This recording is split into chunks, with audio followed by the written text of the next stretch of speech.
Hola a todos, hoy vengo a hablar de Enter the Void, película del 2009 dirigida por Gaspar Noé. Do you remember that pact we made? We promised to never leave each other, no matter what.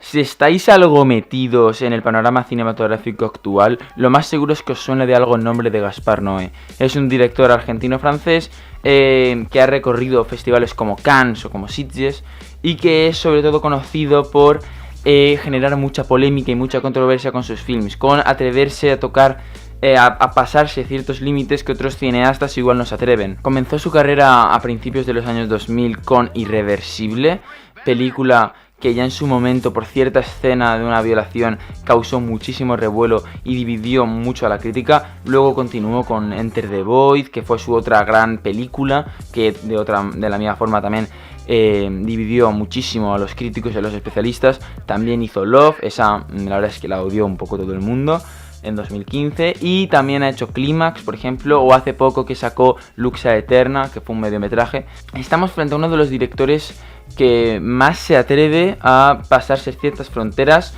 más se atreve a poner ciertas escenas excéntricas, sexuales, violentas, no tiene ningún tipo de tapujo, y mientras que hay algunos directores que lo tildan de pretencioso, de excéntrico, otros más bien lo sitúan en el lado del virtuosismo cinematográfico, puesto que tiene algunos recursos que son muy interesantes, ya no solo en tema de temática, sino también en cuanto a puesta en escena y en cuanto a apartado visual.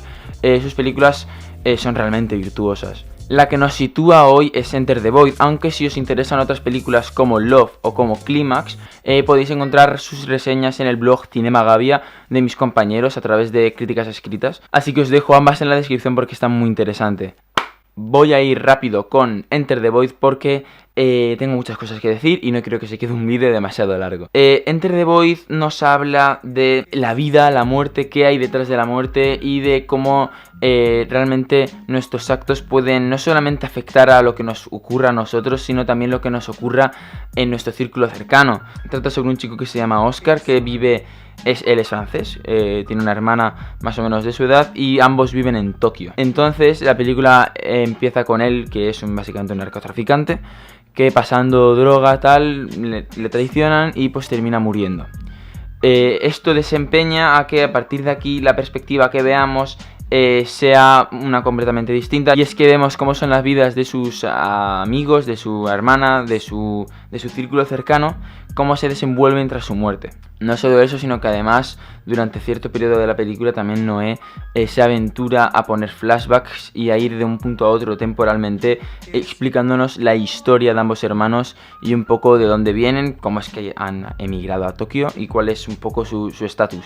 Y es muy interesante, algo que me interesa muchísimo de las películas y que creo que es de lo más importante dentro de la escritura de guión, es la estructura. Es muy interesante porque la trama de esta película pega una vuelta. Para que me entendáis, la película empieza con el personaje de Oscar, por así decirlo, en el presente, y vemos la continuidad sin cortes hasta su muerte. Sin embargo, se te queda una constante sensación de que te estás perdiendo cosas, porque Gaspar Noé no pierde tiempo en explicarte nada ni en atar muchos de los cabos que empieza a dejar sueltos, por así decirlo. Así que vemos que el personaje muere, pero tampoco terminamos de entender muy bien el contexto, no entendemos del todo qué pasa, no entendemos de qué personajes se está refiriendo cuando menciona distintos nombres. Y entonces, una vez muerto, es cuando volvemos al pasado, pero al pasado me refiero ya a la niñez de la historia de Oscar, y a partir de ahí van contando en distintos segmentos, van variando entre distintas líneas temporales y te van un poco situando en su vida, te cuentan cómo ha llegado hasta Tokio, te cuentan su historia familiar,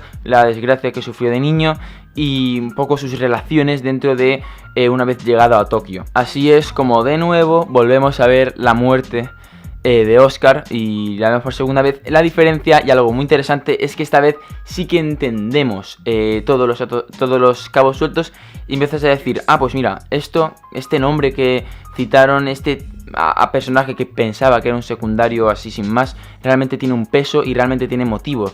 Y por ese lado la historia está muy bien atada, creo que no se deja casi ningún cabo suelto. A partir de aquí, una vez ya nos han explicado todo esto, somos partícipes de qué es lo que sucede una vez Oscar muere y de cómo esto afecta a las vidas de su amigo Alex, de su hermana y de cómo ellos llevan sus vidas después de ello. Realmente lo he estado pensando y me recuerda muchísimo a la película A Ghost Story, estrenada en 2017.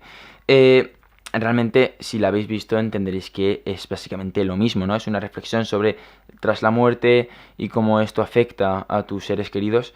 Y no solo eso, sino también un poco hablar de ese tema tan tabú que es qué hay después de la muerte. Sin embargo, tampoco lo consideraría plagio, o al menos a mí no me molesta que sean temas tan parecidos. Y se nota que David Lowery pilló muchísima influencia de aquí para hacer su película. Sin embargo, como ya comento, no me molesta, ya que utilizan tonos completamente distintos. Mientras que Lowery tal vez tira más para tono más existencialista, cursi, ¿no? Yo lo considero un poco ese estilo.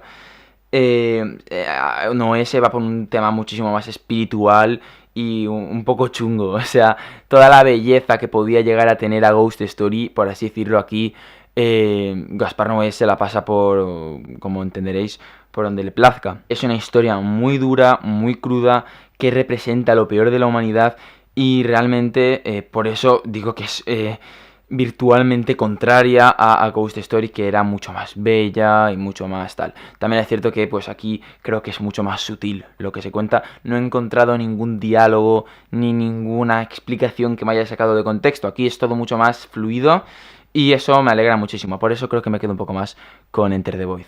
Bueno, dejemos de hablar de A Ghost Story, que me enrollo. Pasemos un poco al estilo, ¿no? Porque realmente no solamente es que el tema me atraiga, sino que además sus formas es creo que lo que más me gusta.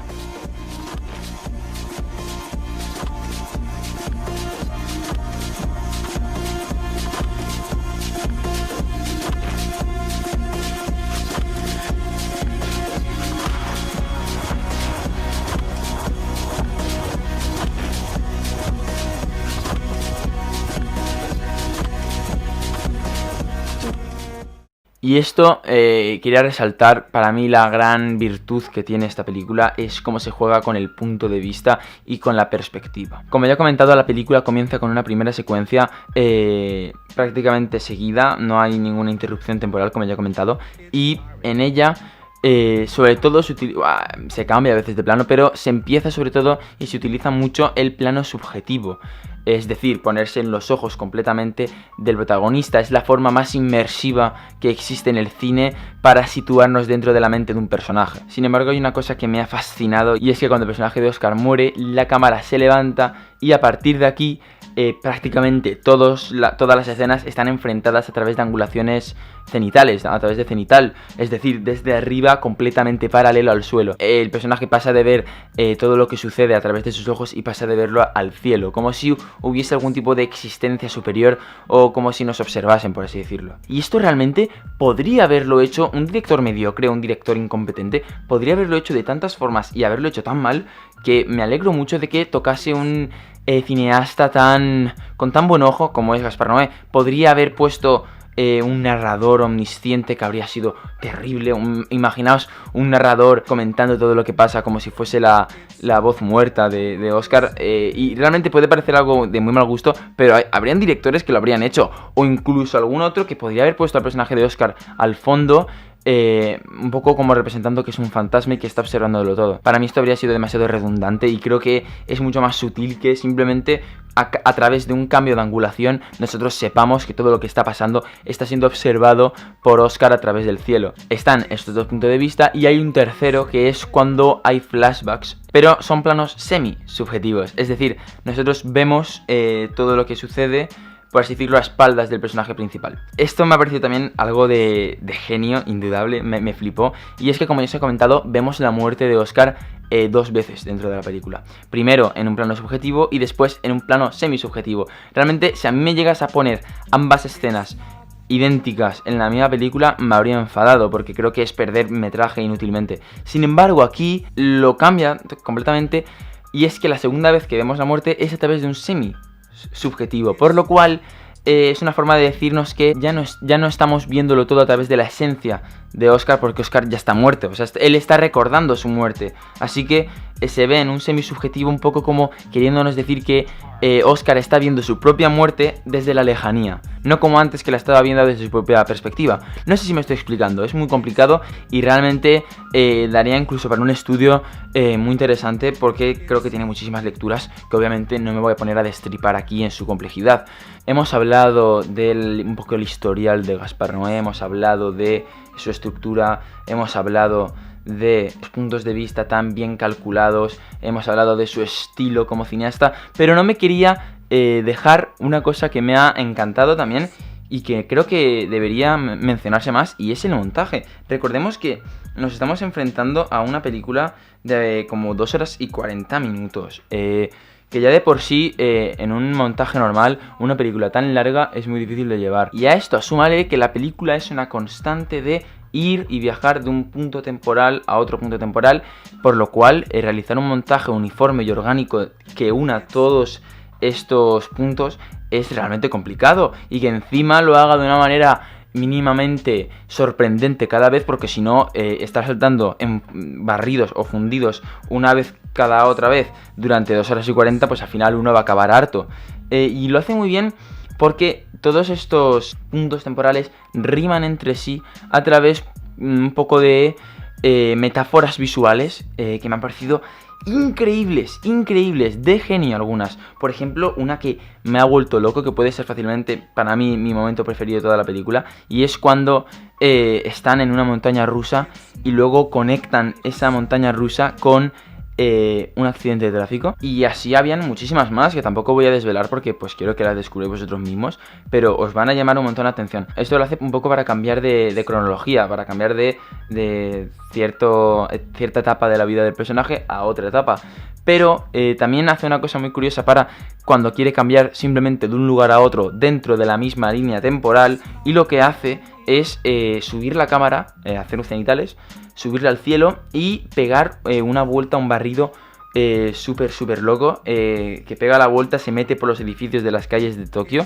sin tener que utilizar un corte o un fundido típico. Esto crea mucha fluidez a la hora de narrar la historia y me ha gustado mucho, Sin embargo, como en todo, pues hay que sacar un punto de negativo, que obviamente tiene puntos negativos esta película. Ahí se me ha apagado esto. Perfecto.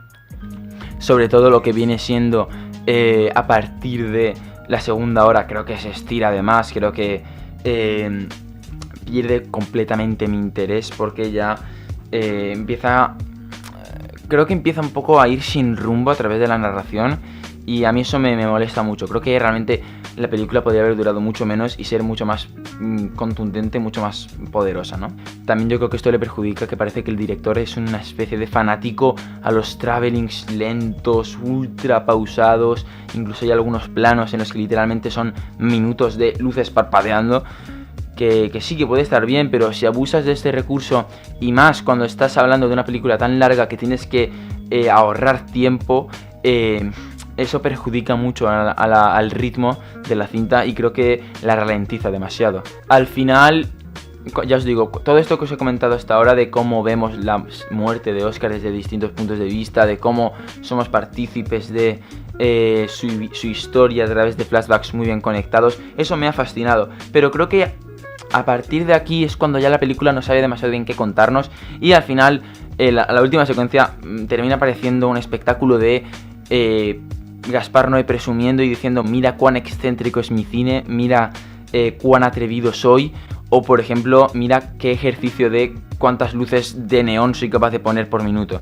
Que sí, que eso puede estar bien, pero no hay que olvidarse que al fin y al cabo hay que tener una historia que contar, y creo que eso para el final se pierde un poco. Y hay una tontería, y es que me pregunto cómo es que en Tokio todo el mundo ¿todos los japoneses saben hablar francés? Es algo que no termino de entender. Es una pregunta muy tonta, pero que os juro que me ha tenido intrigado toda la película. En conclusión, que a eso hora de ir terminando, que tampoco quiero que este vídeo dure 5 horas. Me gusta mucho el tema que trata y me encandila de sobremanera la forma que tiene de tratarlo. Sin embargo, mientras que en Irreversible Noé contaba con una fuerza, con una contundencia mucho mayor a la hora de tratar su tema y de tratar su historia, aquí creo que se ha acomodado demasiado, sobre todo tirando para el final de la cinta, y al final termina siendo como un globo que se acaba desinflando o como un chiste que pierde mi interés una vez ya he entendido la gracia. Eso no significa que no me haya gustado, que para nada, o sea, me ha gustado mucho, pero tiene esos defectos y por eso le voy a poner